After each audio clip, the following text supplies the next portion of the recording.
Saudara-saudara yang dikasihi Tuhan, izinkan hari ini saya mau bacakan firman Tuhan yang diambil dari 2 Timotius pasal yang keempat ayat 1 sampai dengan ayat yang ketiga.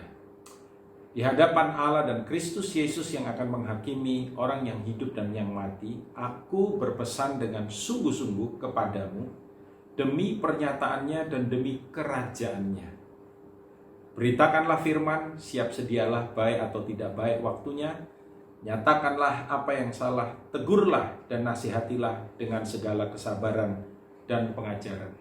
Karena akan datang waktunya orang tidak dapat lagi menerima ajaran sehat, tetapi mereka akan mengumpulkan guru-guru menurut kehendaknya untuk memuaskan keinginan telinganya. Saudara, ayat yang kita baca hari ini dari 2 Timotius pasal 4 ayat 1 sampai 3 berbicara tentang salah satu ciri daripada jemaat di akhir zaman. Dan ini dituliskan untuk Timotius, putra yang dikasihi, murid daripada Rasul Paulus yang memberikan nasihat kepada Timotius sebagai pemimpin muda dan mengingatkan kepada dia tentang bagaimana keadaan jemaat atau salah satu model jemaat. Dan dari apa yang kita baca ini, kita bisa melihat ada dua hal yang penting di sini, yaitu apa yang saya izinkan saya memakai istilah ini, yaitu orang-orang atau jemaat yang hanya mencari sensasi rohani atau yang lebih fokus kepada yang esensi secara rohani. Saudara, di dalam terjemahan bahasa Indonesia sehari-hari, terjemahan BIS lebih jelas disebutkan atau lebih mudah untuk kita memahaminya. Ayat yang ketiga, saya mau kita lihat ini dulu.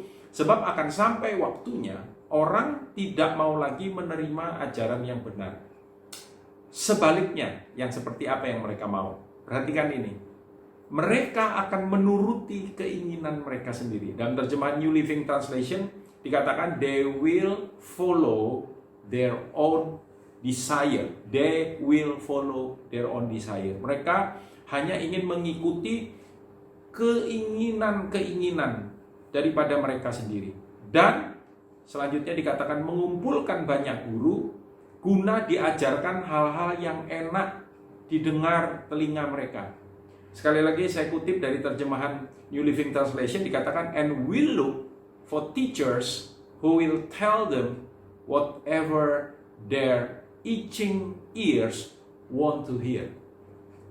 Follow their own desire, mengikuti desire-nya, keinginan-keinginannya, and itching ear, telinga yang gatal. Dalam terjemahan bahasa Indonesia sehari-hari katakan hanya mencari hal-hal yang enak. Maksudnya hal-hal yang mau mereka dengar, hal-hal yang enak untuk mereka dengar. Saudara, semuanya ini adalah merupakan sebuah gambaran dari apa yang kita sebut dengan hal-hal yang sifatnya lebih sensasional. Ya, tentang apa yang mereka ingin lihat, ingin rasakan, ingin alami, tapi bukan apa yang Tuhan mau lihat, Tuhan mau mereka alami, Tuhan mau mereka, tapi mengacunya atau berfokusnya kepada diri mereka sendiri. Sesuatu yang kelihatan rohani, ini yang sangat berbahaya, tetapi fokusnya bukan pada kerohanian itu sendiri.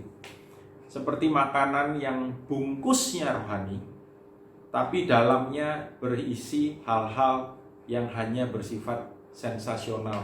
Itu sebabnya kadang-kadang kita heran, kita bertemu dengan orang percaya yang mengaku orang percaya, tapi perilakunya duniawi.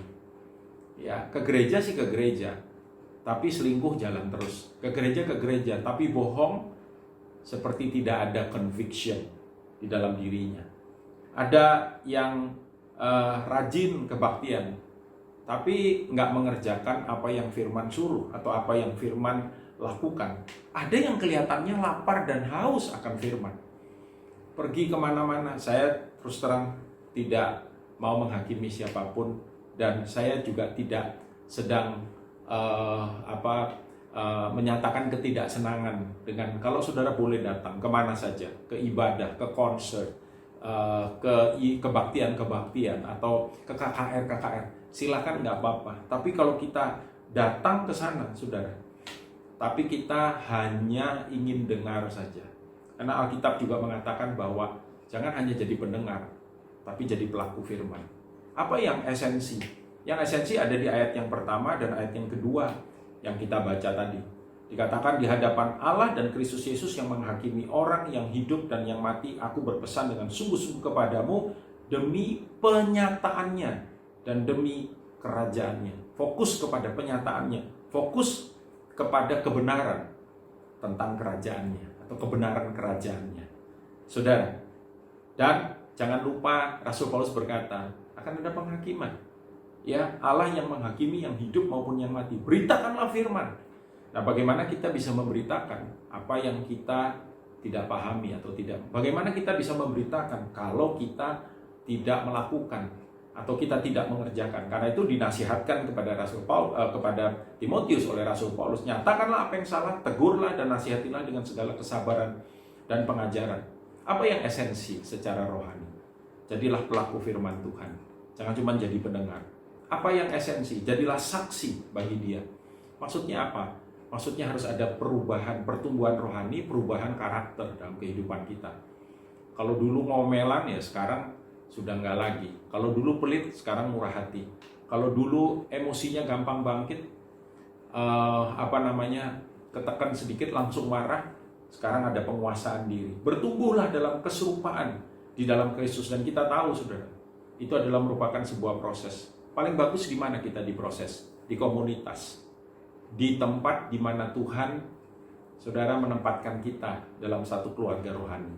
Stay in your local church, stay in your cell group, ya. Saudara ada di situ kenapa? Karena Tuhan pakai semua yang ada di sekitar kita, saudara, untuk membentuk kita menjadi makin serupa dengan Dia. Ibadahlah ibadah yang berpusatkan pada Tuhan, bukan ibadah yang berpusatkan pada diri sendiri. Kalau saya datang, saya dapat apa? Kalau saya dengar, saya memperoleh apa? No. Kita datang untuk Tuhan. Kita datang untuk memuliakan Tuhan. Kita datang untuk mendengar apa yang Tuhan mau kita dengar dan kita lakukan. Nama Tuhan dipermuliakan, saudara bertumbuh secara rohani, dan saya percaya Tuhan pakai hidup saudara lebih dahsyat lagi. Tuhan Yesus memberkati.